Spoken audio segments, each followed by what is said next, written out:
पायल ने अपनी तलवार उसकी गर्दन पर टिका दी।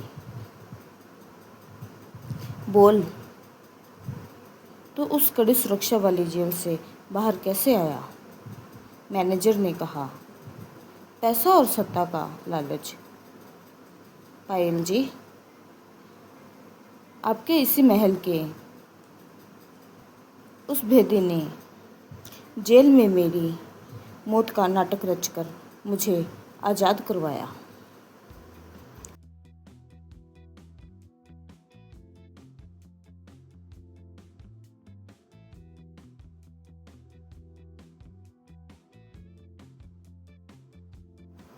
शिवेन एक सख्त सा लड़का एपिसोड 7।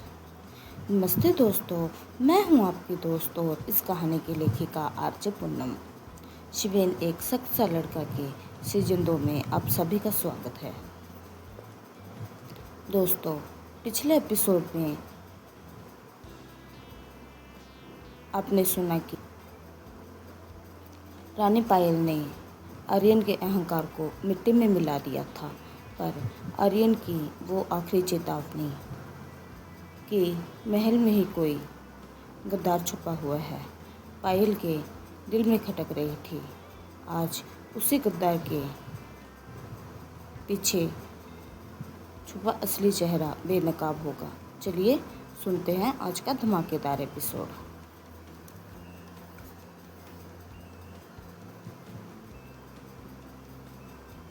दरबार में न्याय करने के बाद पायल का मन भारी था। आर्यन की वो बातें उसे चैन से सोने नहीं दे रही थी। आधी रात का वक्त था। पायल ने अपनी तलवार उठाई और खुद महल के उन हिस्सों की जांच करने पहुंची जहां सुरक्षा कम थी। पुस्तकालय के पास पहुंचते ही उसे एक साया दिखा। पायल ने अपनी आवाज़ को कड़क करते हुए कहा, आर्यन ने सच ही कहा था, सांप आस्तीन में ही छुपा हुआ है। सामने आओ गद्दार। अंधेरे से एक आदमी बाहर निकला। मशाल की रोशनी में जब पायल ने उसका चेहरा देखा तो उसके पैरों तले से जमीन खिसक गई।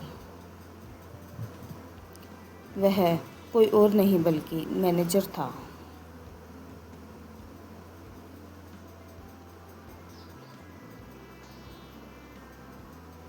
पायल ने आत्मविश्वास से कहा, मैनेजर तू तो जेल में था, तो तू यहाँ बीकानेर के महल में फिर से कैसे आ गया?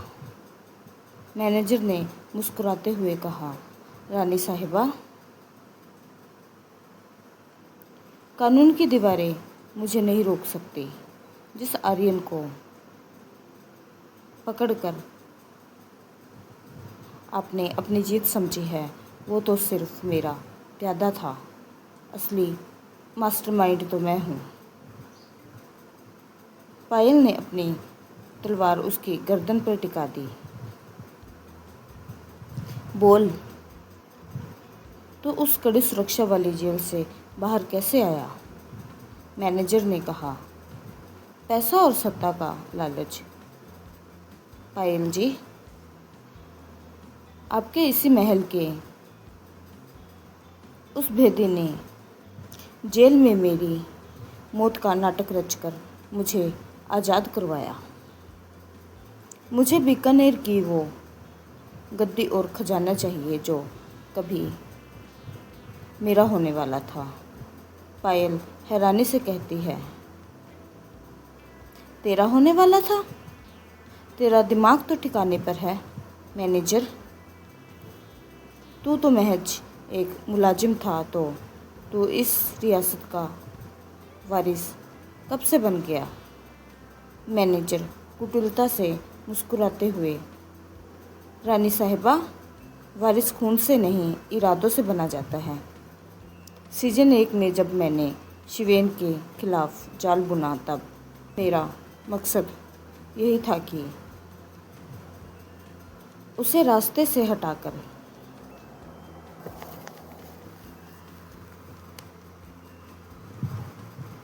मैं इस गद्दी पर अपनी हुकूमत चलाऊं, बीकानेर का सारा खजाना अपनी मुट्ठी में कर लूं।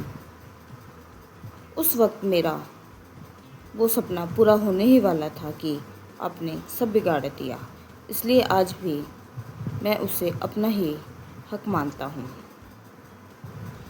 जिसे आपने मुझसे छीन लिया। मैनेजर ने मन ही मन कहा, लालच तो हमेशा से था पायल, पर वो गद्दी का नहीं बल्कि तुम्हें पाने का। पर आज तुम बीकानेर की इज्जत हो। अपनी ये बात अपने साथ ही दफन कर दूं, यही ठीक है।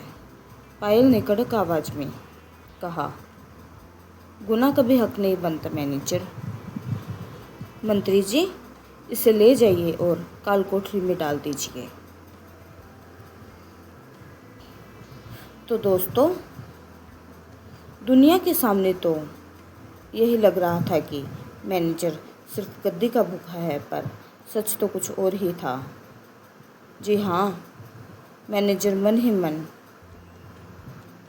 पायल से प्यार करने लगा था, लेकिन वो जानता था कि पायल अब किसी की पत्नी है और बीकानेर की इज्जत है। इसलिए उसने इस पवित्र बंधन का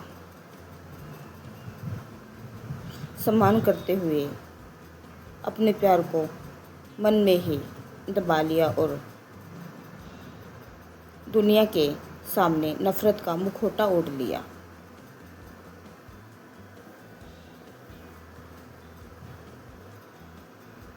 शायरी। चेहरे पर नफ़रत का मुखौटा, पर दिल में एक गहरा राज है। खामोश मोहब्बत का देखो कैसा ये अजीब अंदाज है।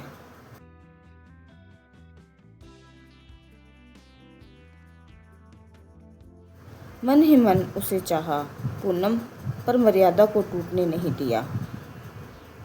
रिश्तों के पाक बंधन का यही सबसे बड़ा सम्मान है। मैं हूँ आपकी दोस्त और इस कहानी की लेखिका आरजे पूनम। सुनते रहिए शिवेन एक सख्त सा लड़का सीजन 2। अपना ख्याल रखिए। नमस्ते।